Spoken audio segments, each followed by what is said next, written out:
के इस वीडियो में हम लेकर आए हैं जॉर्ज पंचम की नाक, जो कि हमारी कक्षा 10वीं की कृतिका पाठ्य पुस्तक का चैप्टर 2 जो कि कमलेश्वर जी ने लिखा है इस पाठ को, और इस पाठ का नाम है जॉर्ज पंचम की नाक। तो सबसे पहले इस पाठ का सार। ये उस समय की बात है जब इंग्लैंड की महारानी एलिजाबेथ द्वितीय अपने पति के साथ हिंदुस्तान पधारने वाली थी और देश की सारी अखबारें इस शाही दौरे की खबरों से भरी हुई थी। हर एक अखबार में बस यही खबर मिलती थी।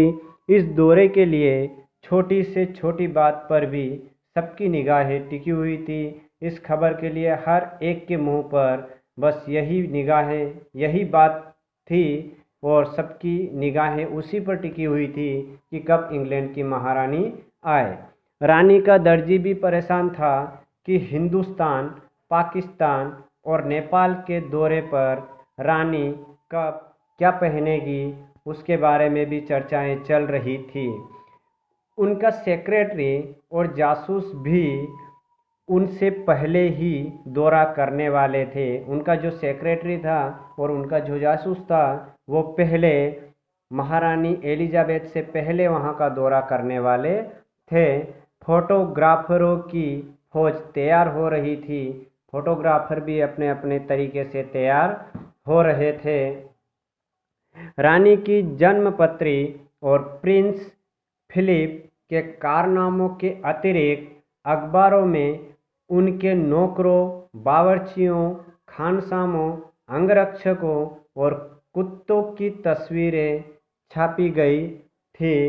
दिल्ली में शाही सवारी के आगमन से धूम मची हुई थी।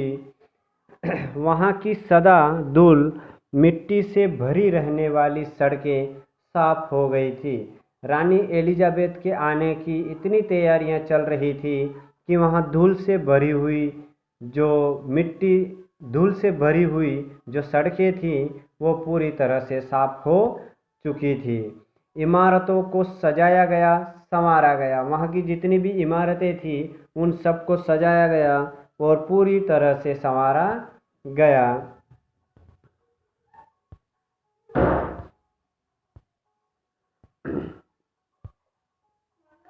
एक बहुत बड़ी मुश्किल सामने आ गई थी। एक बहुत ही बड़ी मुश्किल सामने आ गई थी। नई दिल्ली में जॉर्ज पंचम की मूर्ति की नाक नहीं थी। नई दिल्ली में जॉर्ज पंचम की जो मूर्ति थी उसकी नाक नहीं थी। जॉर्ज पंचम की नाक के लिए किसी वक्त आंदोलन हुए थे। जॉर्ज पंचम की नाक के लिए किसी वक्त आंदोलन हुए थे। राजनीति पार्टियों ने प्रस्ताव पास किए थे। राजनीति की जो पार्टियां थी उन्होंने पूरी तरह से प्रस्ताव को पास कर दिया था। अखबारों के पन्ने रंग गए थे। अखबारों के पन्नों को भी पूरी तरह से रंग दिया गया था। बहस इस बात पर थी, परंतु बहस इस बात पर थी कि जॉर्ज पंचम की नाक रहने दी जाए या हटा दी जाए। जॉर्ज पंचम की नाक को रहने दिया जाए या हटा दिया जाए, इस बात पर वहाँ बहस चल रही थी। इसके लिए हथियारबंद पहरेदार तैनात कर दिए गए थे।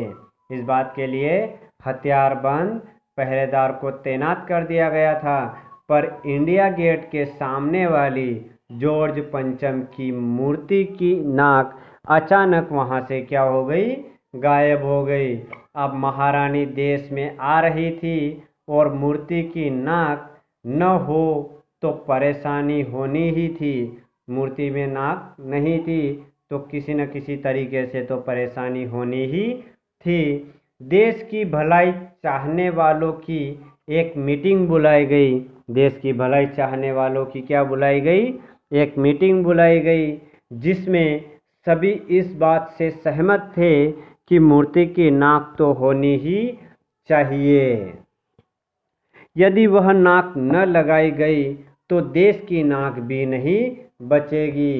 इसलिए उच्च स्तर पर सलाह मशविरों से तय किया गया कि किसी मूर्तिकार से मूर्ति की नाक लगवा दी जाए। किसी मूर्तिकार को बुलाओ और इस मूर्ति की नाक लगवा दी जाए। मूर्तिकार आया, लेकिन उस मूर्तिकार ने कहा कि नाक तो लग जाएगी, नाक तो लग जाएगी, परंतु उसे पता होना चाहिए कि वह मूर्ति कहाँ बनी थी, कब बनी थी और इसके लिए पत्थर कहाँ से लाया गया था। इस बात की पूरी जानकारी होना आवश्यक है।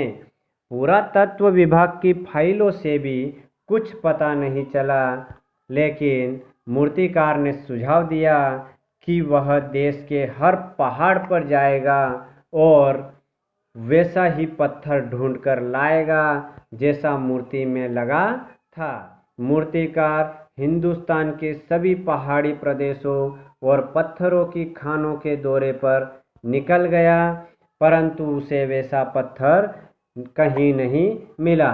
उसने पत्थर को विदेशी बता दिया और मूर्तिकार ने सुझाव दिया कि देश में नेताओं की अनेक मूर्तियां लगी हैं, यदि उनमें से किसी एक की नाक लाट की मूर्ति पर लगा दी जाए तो वह पूरी तरह से ठीक रहेगा। सभापति ने सभा में उपस्थित सभी लोगों की सहमति से ऐसा करने की आज्ञा दे दी। जॉर्ज पंचम की नाक का माप उसके पास था। किसके पास? मूर्तिकार के पास उसकी नाक का माप था। अब वह दिल्ली से बम्बई, गुजरात, बंगाल, बिहार, उत्तर प्रदेश से होकर मद्रास, मैसूर, केरल आदि सभी प्रदेशों का दौरा करता हुआ सीधा पंजाब पहुंचा।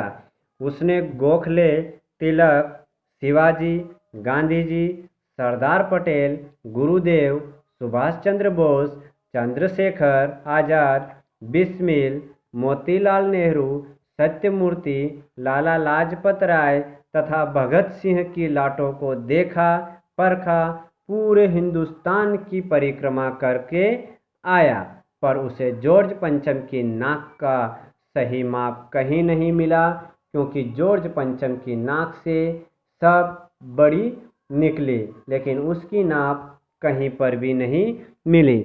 अब मूर्तिकार ने अपनी नई योजना पेश करते हुए कहा कि देश की 40 करोड़ जनता में से किसी की जिंदा नाक काटकर मूर्ति पर लगा देनी चाहिए। यह सुनकर सभापति परेशान तो हुआ, पर मूर्तिकार को इसकी इजाज़त भी दे दी गई। अखबारों में केवल इतना छपा कि नाक का मसला हल हो गया है और इंडिया गेट के पास वाली जॉर्ज पंचम की लाट के नाक लग रही हैं, लेकिन किसी को ये नहीं बताया कि वो जिंदा व्यक्ति की नाक है। अब नाक लगने से पहले फिर हथियारबंद पहरेदारों की तैनाती शुरू हो गई। मूर्ति के आसपास का तालाब सुखाकर साफ किया गया, उसकी रवाब निकाली गई और ताज़ा पानी डाला गया ताकि लगाई जाने वाली जिंदा नाक सूख न जाए। और थोड़े दिनों के बाद अखबारों में छप गया कि जॉर्ज पंचम के जिंदा नाक लगाई गई हैं, जो बिल्कुल पत्थर की नहीं लगती हैं। उस दिन अखबारों में किसी प्रकार के उद्घाटन या सार्वजनिक सभा की खबरें नहीं छपी थी, बस छपा था तो किसी का ताज़ा चित्र नहीं छपा, सभी अखबार खाली थे। पाठ क्या संदेश देता है? ये पाठ यह संदेश देता है कि जॉर्ज पंचम की नाक। पाठ का संदेश यह है कि हमें अंग्रेजी सत्ता से जुड़े किसी भी व्यक्ति में आस्था न रखते हुए अपने देश के स्वतंत्रता सेनानी या महापुरुषों में आस्था रखनी चाहिए। नमस्कार। SSR आख्या खुर्द ताल, जो कि हमारा YouTube चैनल है, इसको सब्सक्राइब करें और साथ में बेल आइकन ज़रूर दबाएं ताकि जिससे हमारी हर एक वीडियो सबसे पहले आप तक पहुँचे। धन्यवाद।